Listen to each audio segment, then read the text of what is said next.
Chapter 10. Is remarriage adultery? Don't re-divorce because two wrongs don't make a right. We have considered Jesus and Paul's teaching about remarriage after a biblically valid divorce, but we are now faced with another question. Do people whose divorces were not biblically valid have to stay unmarried for the rest of their life? Didn't Jesus say that remarriage after invalid divorce is committing adultery? And what if you have already gotten married after an invalid divorce? Are you supposed to get divorced from this new marriage because remarriage is not allowed? Joseph's plan to divorce Mary. Nativity plays are invitations to disaster. You are probably familiar with the story of how a little boy playing the innkeeper got his revenge for not being given the part of Joseph. He opened the door with a triumphant smile. "Of course there's room. Come on in." Or how about the Joseph who disgustedly looked inside the inn door and replied, "I wouldn't let Mary stay in this dump anyway. We'll be much better off in the stable." A church in North London decided to add authenticity by using a real oil lamp and real straw. Predictably, a child knocked over the lamp, which set fire to the straw, and the authenticity of the scene had to be sacrificed with the use of a modern fire extinguisher. As a local newspaper reported, no children were hurt, but baby Jesus melted. The real Christmas story involved many more potential disasters. The wise men might have returned to Herod, or his soldiers could have arrived before Jesus' family left Bethlehem. God had to employ his angels as stage prompters in order to avoid these disasters. The first potential calamity to be averted by an angel was Joseph's intention to divorce his betrothed wife Mary for her seeming infidelity. Joseph considered using an any-cause divorce for the best of reasons. He wanted to avoid subjecting Mary to the shame of a public court, Matthew 1:19. But as we saw in chapter 5, Jesus taught that the any-cause divorce was invalid. So the first nativity story almost started and ended with an invalid divorce. An invalid divorce for valid reasons. Joseph was planning to use the any-cause divorce in order to save Mary from shame. But would this have meant that he had an invalid divorce? In our modern day, there are many similar situations where a divorce is granted without the citation of any specific fault because the adulterous partner has agreed not to contest the divorce. Similarly, someone who is suffering abuse may separate from their partner and later get a divorce based on that separation without actually saying anything about the abuse in the divorce petition. Must we conclude that the wronged partner has a biblically invalid divorce in these situations because they were not divorced on valid biblical grounds? We saw a similar situation in the previous chapter where Paul recognized a divorce as valid even though no biblical grounds were cited to enact it. This was the case of someone who was the victim of a divorce by separation. Paul looks behind the divorce to see what actually caused it, the biblical grounds of neglect when they were abandoned, and recognizes that even if the divorce procedure did not actually name the biblical grounds, it was nonetheless the reason for the divorce. He therefore tells the wronged partner that they are not enslaved, 1 Corinthians 7:15. That is, they could divorce and remarry. Invalid divorce for no good reason. If a divorce was invalid and one of them had remarried, should they then divorce their second partner and return to the first in order to put things right? Many people think they should do so, and some have even done it, but since this results in yet another marriage breakup of the second marriage, it is difficult to justify. If anyone did act on this teaching and divorce their new husband or wife, it would be like trying to put right a wrong by committing another wrong. Two wrongs don't make a right, as they say, and the injury caused by breaking one set of marriage vows cannot be healed by doing the same wrong to someone else. Imagine a person who hears an ecologist say, "If you have hardwood kitchen cabinets, you are helping destroy valuable rainforest," and goes home, tears out his expensive mahogany kitchen cupboards, and replaces them with pine ones. This drastic action does not help anyone and merely results in utterly wasting the valuable mahogany. The ecologist communicated her message in a dramatic way to get attention and bring home the importance and relevance of the subject, but she did not expect anyone to tear out their kitchen cabinetry, because this would not help the situation and would only compound the mistake. Jesus makes a similarly dramatic statement when he says, "If you have remarried after an invalid divorce, you are committing adultery." He is pointing out the serious implications of an invalid divorce in the most forceful way possible. He says, in effect, no one should ignore the invalidity of any cause divorces, for technically anyone who remarries after one is committing adultery. The Gospel writers do not record the word technically, however, and I do not think that Jesus would have used a word like this because it would dilute the shock of the message. It has far more impact to say, if you remarry, you are an adulterer. Preachers' rhetoric. Preachers often make similar statements. They say things like, if you do not share the gospel with your neighbor, you are opening the door to hell for them. Or, looking at pornography is committing adultery against your wife. This second example is based on what Jesus said in Matthew 5:28.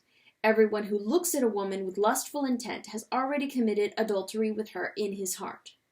Another bold declaration made by Jesus is, everyone who is angry with his brother will be liable to judgment for murder, Matthew 5:22. He did not mean, however, that this person should be punished as if they had committed murder, and neither did he mean that a person should be punished for adultery if they had looked at someone lustfully or if they had remarried after a technically invalid divorce. Some people in the early church did take this kind of preaching by Jesus literally, including the teaching, if your right eye causes you to sin, tear it out, Matthew 5:29. In the early 2nd century, a man called Democritus did this, and Tertullian had to warn other Christians not to copy his example. Apology 46:11-12. Another 2nd century church father, Origen, actually castrated himself in order to fulfill the command, if your right hand causes you to sin, cut it off and throw it away, for it is better that you lose one of your members than for your whole body to go into hell. Paradoxically, later in life, he interpreted this same text with a non-literal rhetorical meaning. It seems self-evident that Jesus was using preachers' rhetoric here, and did not expect us to act on it literally. If we did literally follow all of Jesus' rhetorical teachings, we would have to put the man who loses his temper in prison and tell the wife of someone who looks lustfully at another woman that she has grounds for divorce, and a large proportion of Christians would be self-maimed. Matthew gathered these examples of preaching rhetoric into a single passage, Matthew 5:21-32, ending with the teachings that remarriage after invalid divorce is adultery. It followed immediately after Jesus' statement that lust is adultery and that we should cut off the body part that leads to lust. By putting Jesus' saying about remarriage in this context, Matthew was clearly implying that Jesus was not speaking in a literal way. He did not expect anyone to act as though remarriage is literally adultery, any more than he expected them to act as though lust is literally adultery. So no one says, get divorced again. The specific words that Jesus used make it clearer still that he did not expect us to carry out a divorce. Although about the roving eye he said tear it out, and about the erring hand he said cut it off, he did not say to the remarried, get divorced. If we do not literally act on the commands Jesus did state, tear it out and cut it off, it would certainly be wrong for us to presume to act on a command that Jesus did not state, get divorced. Paul must also have come across this problem on many occasions because a large number of Christian converts would have been divorcees. Roman citizens walked in and out of marriages frequently, and virtually all of their divorces would have been without valid grounds. Paul did not say anything in any of his letters to people in this situation, which presumably means he did not think they needed to do anything. As we saw in chapter 9, he took a very practical approach to the situation of believers who had been abandoned by their partners, telling them that they were not enslaved because God has called you to peace. And he probably applied the same pragmatism to this situation.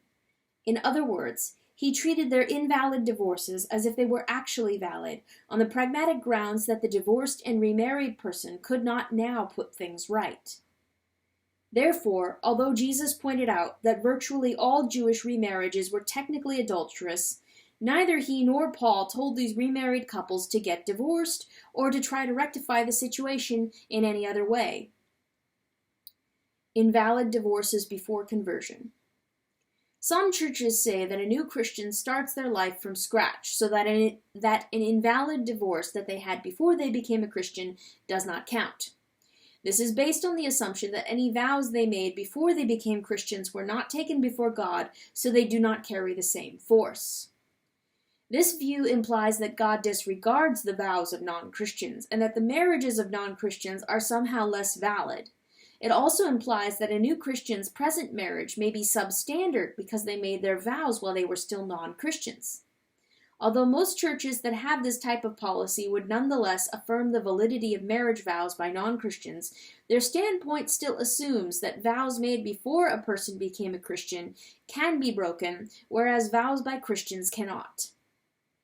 This is similar to the way in which some of the people in Corinth were thinking, and Paul was keen to correct them.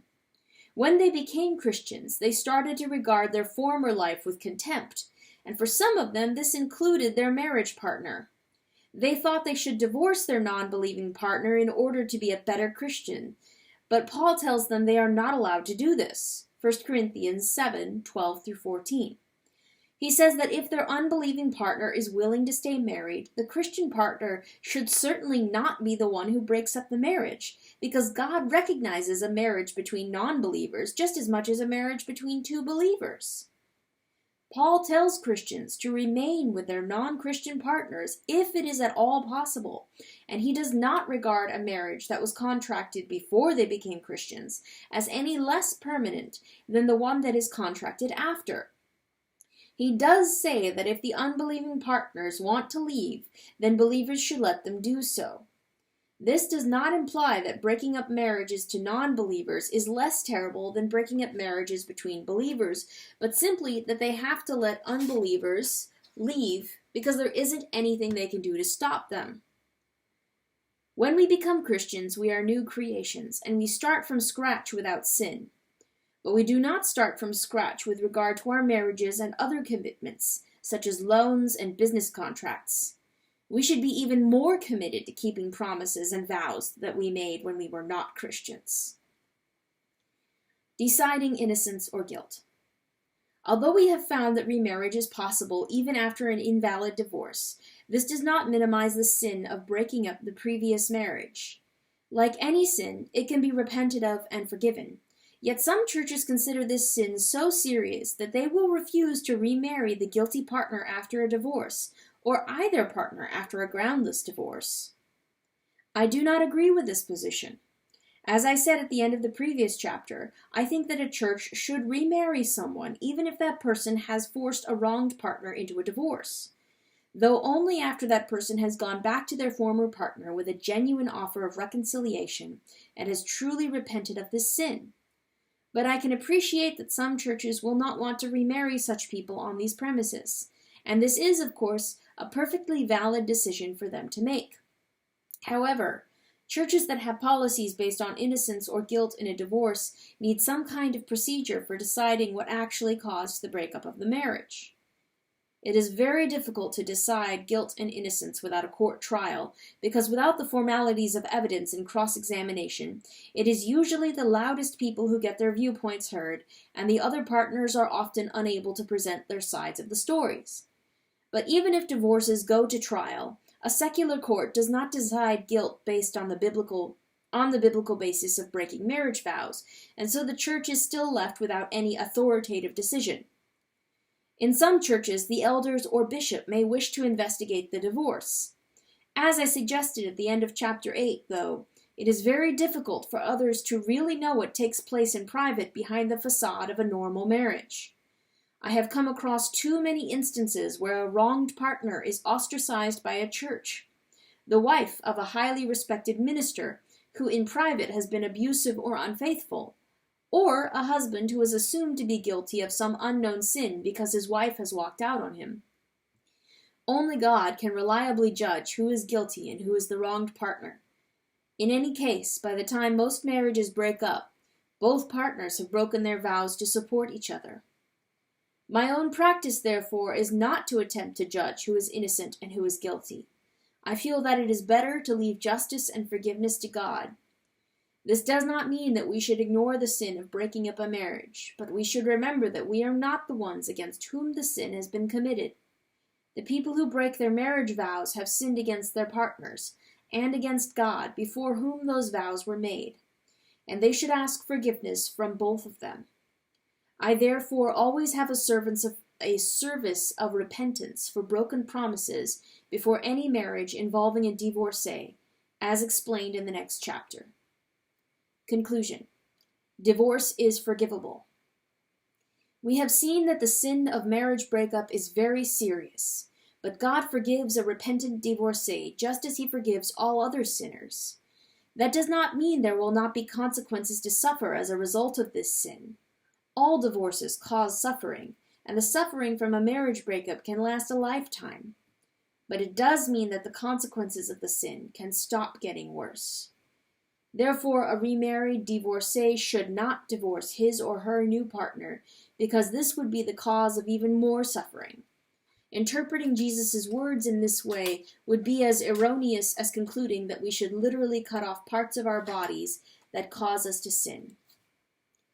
Our God is a loving Father who knows the failings of his children.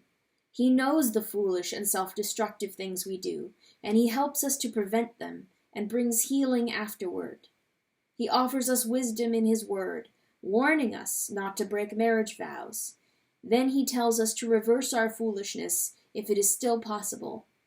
And even when it is no longer possible to put right the wrong we have done, he still offers us forgiveness and leads us forward.